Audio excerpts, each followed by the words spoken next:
Abe zit er nog rustig bij. De stoelen zijn nog leeg. Maar de tarriedings binnen in volle gang. Snijden gaat het aan. Cambuur, de nummer 4, treft Heerenveen, de nummer 6, in het Abel Enstra stadion. Het gas wordt nijsjoen, de stoeltjes poetst. En ik op straat op het Heerenveen beginnen mensen onrustig te worden. Heerenveen, u zei Heerenveen. Naar het Abel Enstra stadion. Heerenveen, u zei Heerenveen. Het is altijd roos, er wordt meer spanning op. Er komen 1250 supporters van SC Cambuur. Dus het stadion is goed vol. We maken met z'n allen een groot feest van. En de punten blijven dus. Cambuur wordt geen kampioen, Heerenveen wordt geen kampioen.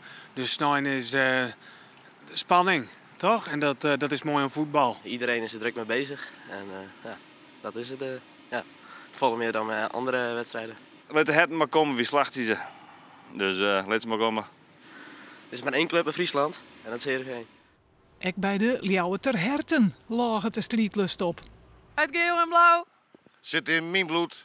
Dit is de club waar je het allemaal voor doet. Vanaf het begin gelijk bij de strot pakken, dan ben we eraf. Echt hoor, want we zijn er klaar voor. Dat meen ik wel. We lopen er al 40 jaar achteraan, maar het moet morgen of zondag moet het gebeuren. En dat gebeurt echt. Ik kan er al niet van slapen. Kan je er niet van slapen? Hoezo niet? Spanning hè, sensatie. Ik heb er zin in. Ja, ik ben geboren getogen in Leeuwarden. Dus Cambuur zit in je hart. Gaat er nooit uit.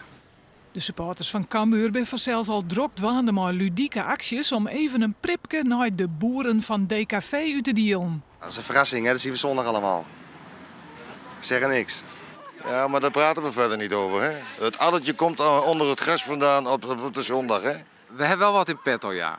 Dus, en als je dat nou gaat verraden, ja, dan is de lol er natuurlijk wat af. Maar het zal echt een hele publieksvriendelijke actie worden. Want wij gaan voor onze eigen club. En die andere jongens, nou ja, die mogen ook meedoen voetballen. Maar wij gaan voor Cambuur. En dat is voor ons het belangrijkste. Dus wij steunen onze club op een hele positieve manier. En dat uiten we wel.